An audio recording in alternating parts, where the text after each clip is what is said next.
मधुबन के बाबा,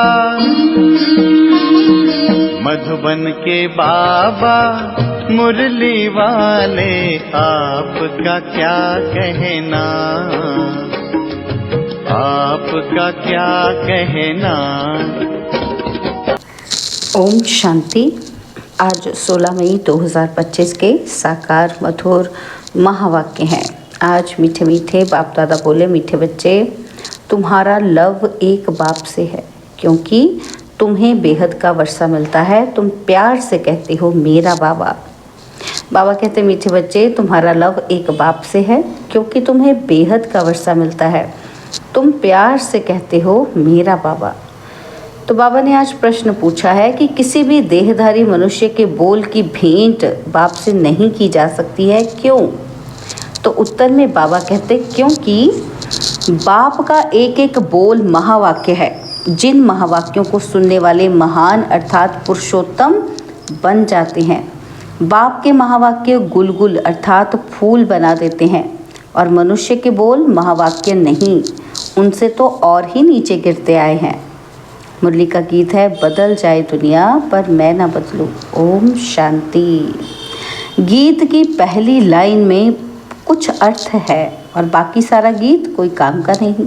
जैसे गीता में भगवानुवाच मन मना भव मध्यजी भव, ये अक्षर ठीक है, इसको कहा जाता है आटे में नमक।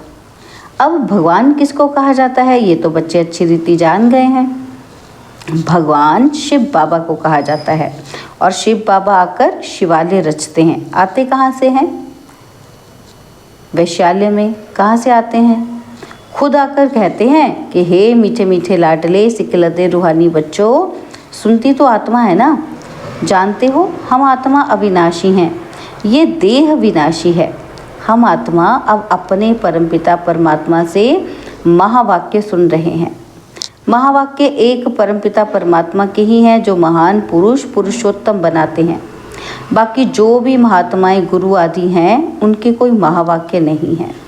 शिवोहम जो कहते हैं वो भी सही वाक्य है नहीं। अभी तुम बाप से महावाक्य सुनकर गुलगुल बनते हो। कांटे और फूल में कितना फर्क है। अभी तुम बच्चे जानते हो कि हमको कोई मनुष्य नहीं सुनाते हैं, इस पर शिव बाबा विराजमान हैं, वह भी आत्मा ही हैं, परंतु उनको कहा जाता है परमात्मा। अभी पतित आत्माएं कहती हैं कि हे परमात्मा आओ, आकर हमको पावन बनाओ। वो है ही परमपिता, परम बनाने वाला। तुम पुरुषोत्तम अर्थात सब पुरुषों में उत्तम पुरुष बनते हो, वह है देवताएं।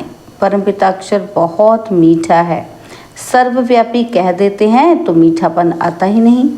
तुम्हारे में भी बहुत थोड़े हैं जो प्यार से अंदर याद करते हैं। वह स्त्री पुरुष तो एक दो को स्थूल में याद करते हैं। ये है आत्माओं को परमात्मा को याद करना बहुत प्यार से। और भक्ति मार्ग में इतना प्यार से पूजा नहीं कर सकते, वह लव नहीं रहता, जानते ही नहीं कि लव कैसे हो। अभी तुम बच्चों को बहुत लव है। आत्मा कहती है मेरा बाबा। आत्माएं भाई भाई है ना, तो हर एक भाई कहते हैं बाबा ने हमको अपना परिचय दिया है, परंतु लव नहीं कहा जाता। जिससे कुछ मिलता है उसमें लव रहता है। बाप में बच्चों का लव रहता है, क्योंकि बाप से वर्षा मिलता है। जितना जास्ती वर्षा उतना बच्चे का जास्ती लव रहेगा। अगर बाप के पास कुछ भी प्रॉपर्टी है नहीं, दादे के पास है, तो फिर बाप में इतना लव नहीं रहेगा, फिर दादे से लव हो जाएगा। समझेंगे इससे पैसा मिलेगा। अभी तो है बेहद का बाप। तुम बच्चे जानते हो कि हमको बाप पढ़ाते हैं, ये तो बहुत ही खुशी की बात है। भगवान हमारा बाप है, जिस रचता बाप को कोई भी नहीं जानते हैं। ना जानने के कारण फिर अपने को बाप कह देते हैं। जैसे बच्चे से पूछो कि तुम्हारा बाप कौन, तो आखिरीन कह देते हैं कि हम। अभी तुम बच्चे जानते हो उन सब बापों का बाप है ज़रूर। अभी जो हमको जो अभी बेहद का बाप मिला है, उसका कोई बाप नहीं है। ये है ऊंच ते ऊंच बाप। तो बच्चों के अंदर में खुशी रहनी चाहिए। उन यात्राओं पर जाते हैं तो वहाँ इतनी खुशी नहीं रहेगी, क्योंकि प्राप्ति कुछ है ही नहीं। सिर्फ दर्शन करने जाते हैं, मुफ्त में कितने धक्के खाते हैं। एक तो ये टिप्पण घिसी और दूसरा फिर पैसे की टिप्पण घिसती।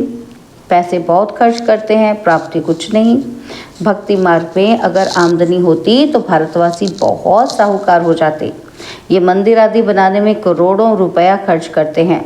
तुम्हारा सोमनाथ का मंदिर एक नहीं था, सब राजाओं के पास मंदिर थे। तुमको कितने पैसे दिए थे? 5000 वर्ष पहले तुमको विश्व का मालिक बनाया था। एक बाप ही ऐसे कहते हैं, आज से 5000 वर्ष पहले तुमको राजयोग सिखाकर ऐसा बनाया था। अभी तुम क्या बन गए हो? बुद्धि में आना चाहिए ना कि हम कितना ऊंच थे। पुनर्जन्म लेते लेते एकदम पट आकर पड़े हैं, कौड़ी मिसल बन पड़े हैं। फिर अभी हम बाबा के पास जाते हैं, जो बाबा हमको विश्व का मालिक बनाते हैं। यह एक ही यात्रा है। जबकि आत्माओं को बाप मिलते हैं तो अंदर में लव रहना चाहिए।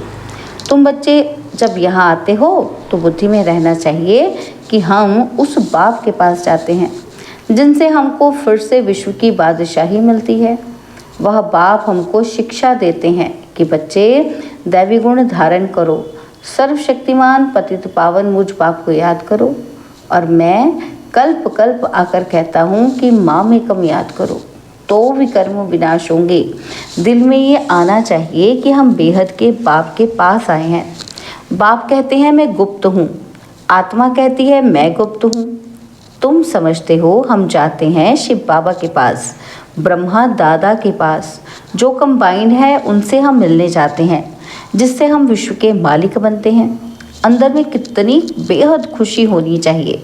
जब मधुबन में आने के लिए अपने घर से निकलते हो तो अंदर में गदगद होना चाहिए। बाप हमको पढ़ाने के लिए आया है, हमको दैवी गुण धारण करने की युक्ति बताते हैं। घर से निकलते समय ही अंदर में ये खुशी रहनी चाहिए। जैसे कन्या पति के साथ मिलती है तो जेवर आदि पहनती है तो मुखड़ा खिल जाता है।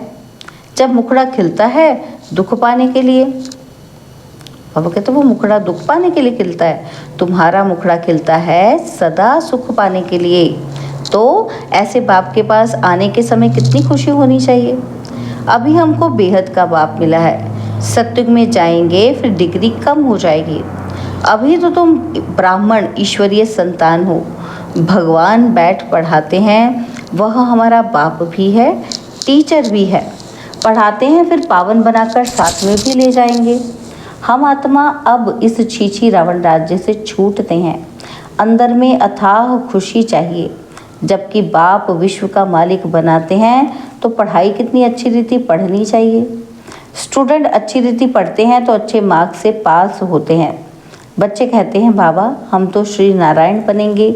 यह है ही सत्य नारायण की कथा, अर्थात नर से नारायण बनने की कथा।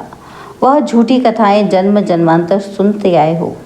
अभी बाप से एक ही बार तुम सच्ची सच्ची कथा सुनते हो, वह फिर भक्ति मार्ग में चला जाता है। जैसे शिव बाबा ने जन्म लिया, उसकी फिर वर्ष वर्ष जयंती मनाते आए हैं। वह कब आया, ये क्या किया, कुछ भी नहीं जानते। अच्छा, कृष्ण जयंती मनाते हैं तो वह भी कब आया, कैसे आया, कुछ भी पता नहीं है।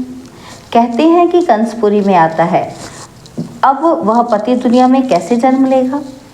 बच्चों को तो कितनी खुशी होनी चाहिए कि हम बेहद बाप के पास जाते हैं। अनुभव भी सुनाते हैं ना कि हमको फलाने द्वारा तीर लगा, तो बाबा आए हैं। बस उस दिन से लेकर हम बाप को ही याद करते हैं। ये है तुम्हारी बड़े से बड़े बाप के पास आने की यात्रा। बाबा तो चैतन्य है, बच्चों के पास जाते भी हैं, वह है जड़ यात्राएं। यहाँ तो बाप चैतन्य है। जैसे हम आत्मा बोलती हैं वैसे वह परमात्मा बाप भी बोलते हैं शरीर के द्वारा। ये पढ़ाई है भविष्य 21 जन्म शरीर निर्वाह के लिए, और वह है सिर्फ इस जन्म के लिए। अब कौन सी पढ़ाई पढ़नी चाहिए व कौन सा धंधा करना चाहिए। बाप कहते हैं दोनों करो। सन्यासियों मिसल घर बार छोड़ जंगल में नहीं जाना है। यह तो प्रवृत्ति मार्ग है ना, तो दोनों के लिए पढ़ाई है। सब तो पढ़ेंगे भी नहीं, कोई अच्छा पढ़ेंगे, कोई कम। कोई को एकदम झट तीर लग जाएगा, कोई तो तवाई मिसल बोलते रहेंगे। कोई कहते हैं हाँ, हम समझने की कोशिश करेंगे और कोई कहेंगे ये तो एकांत में समझने की बातें हैं, बस फिर गुम हो जाएंगे। कोई को ज्ञान का तीर लगा तो झट आकर समझेंगे, कोई फिर कहेंगे हमको तो फुर्सत ही नहीं, तो समझो तीर लगा ही नहीं। देखो बाबा को तीर लगा तो फट से छोड़ दिया ना, समझा बादशाही मिलती है, उनके आगे ये क्या है। हमको तो बाप से रजाई लेनी है। अभी बाप कहते हैं वो धंधा आदि भी करो, सिर्फ 1 हफ्ता ये अच्छी रीति समझो। गृहस्थ व्यवहार भी संभालना है, रचना की पालना भी करनी है। वह तो रचकर फिर भाग जाते हैं। बाप कहते हैं तुमने रचा है तो फिर अच्छी रीति संभालो। समझो स्त्री अथवा बच्चा तुम्हारा कहना मानते हैं तो सपूत हैं, नहीं समझते हैं तो कपूत हैं। सपूत और कपूत का पता पड़ जाता है ना, तो बाप कहते हैं तुम श्रीमत पर चलेंगे तो श्रेष्ठ बनेंगे, नहीं तो वर्षा मिल ना सके। पवित्र बन, सपूत बच्चा बन, नाम भाला करो। तीर लग गया तो फिर कहेंगे कि बस अभी तो हम सच्ची कमाई करेंगे। बाप आए हैं शिवालय में ले जाने, तो शिवालय में जाने के लिए फिर लायक बनना है, मेहनत है कि बोलो। अब शिव बाबा को याद करो, मौत सामने खड़ा है, कल्याण तो उनका भी करना है ना, तो बोलो अब याद करो तो विकर्म विनाश होंगे।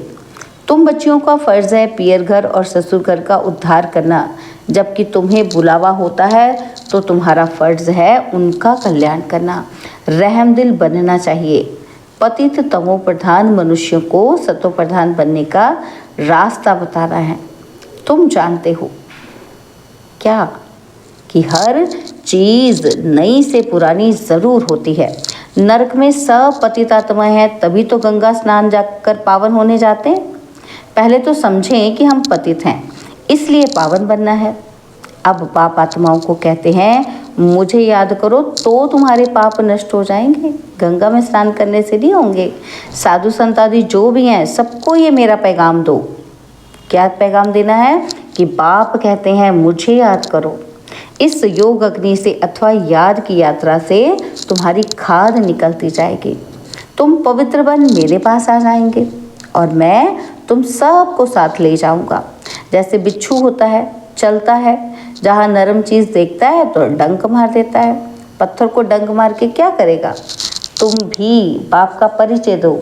यह भी बाप ने समझाया है कि मेरे भक्त कहाँ रहते हैं, शिव के मंदिर में, कृष्ण के मंदिर में, लक्ष्मी नारायण के मंदिर में। बाबा कहते भक्त मेरी भक्ति करते रहते हैं तो बच्चे ना, तो मेरे से राज्य लिया था, अब पूज्य से पुजारी बन गए हैं। देवताओं के भक्त हैं ना, तो नंबर 1 है शिव की अव्यभिचारी भक्ति, और फिर गिरते गिरते अभी तो भूत पूजा करने लगे हैं। शिव के पुजारियों को समझाने में सहज होगा। ये सब आत्माओं का बाप शिव बाबा है, स्वर्ग का वर्षा देते हैं। अभी बाप कहते हैं मुझे याद करो तो विकर्म विनाश हो। हम तुमको पैगाम देते हैं।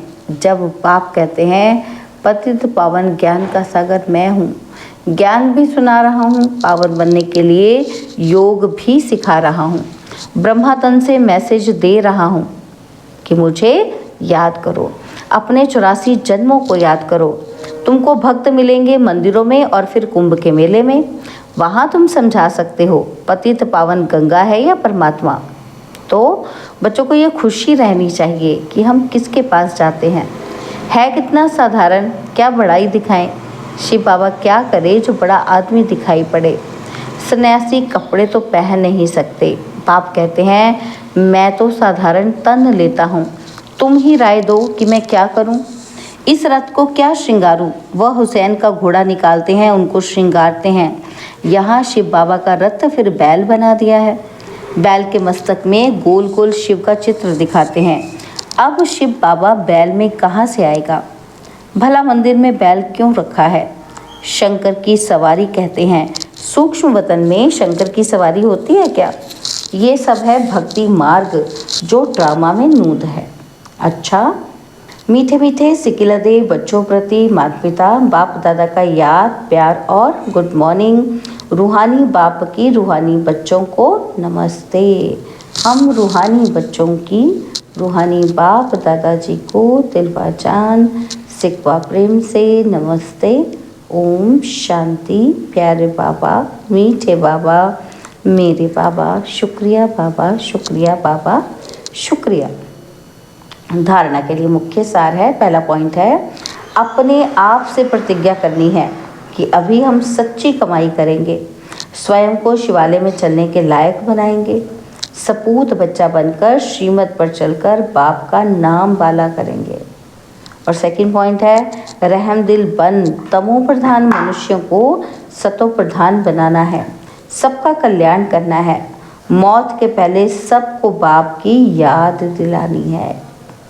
बाबा ने आज वरदान दिया, हर मनुष्य आत्मा को अपने तीनों कालों का दर्शन कराने वाले दिव्य दर्पण भव। हर मनुष्य आत्मा को अपने तीनों कालों का दर्शन कराने वाले दिव्य दर्पण भव। आप बच्चे अब ऐसा दिव्य दर्पण बनो कि जिस दर्पण द्वारा हर मनुष्य आत्मा अपने तीनों कालों का दर्शन कर सके, उन्हें स्पष्ट दिखाई दे कि ये क्या था और कभी क्या हूँ और भविष्य में क्या बनना है। जब जानेंगे अर्थात अनुभव करेंगे व देखेंगे कि अनेक जन्मों की प्यास व अनेक जन्मों की आशाएं मुक्ति में जाने की व स्वर्ग में जाने की अभी पूर्ण होने वाली हैं, तो सहज ही बाप से वर्षा लेने के लिए आकर्षित होते हुए आएंगे। स्लोगन है एक बल एक भरोसा, इस पाठ को सदा पक्का रखो तो बीज भंवर से सहज निकल जाएंगे। एक बल एक भरोसा, इस पाठ को सदा पक्का रखो तो बीज भंवर से सहज निकल जाएंगे। बाबा के अव्यक्त इशारे हैं, रूहानी रॉयल्टी और प्योरिटी की पर्सनैलिटी धारण करो। बाबा कहते वारिस क्वालिटी प्रत्यक्ष तब होगी जब आप अपनी प्योरिटी की रॉयल्टी में रहेंगे, कहीं भी हद की आकर्षण में आंख न डूबे। वारिस अर्थात अधिकारी, तो जो यहाँ सदा अधिकारी स्टेज पर रहते हैं कभी भी माया के अधीन नहीं होते, अधिकारीपन के शुभ नशे में रहते। ऐसे अधिकारी स्टेज वाले ही वहाँ भी अधिकारी बनते हैं। अच्छा, ओम शांति।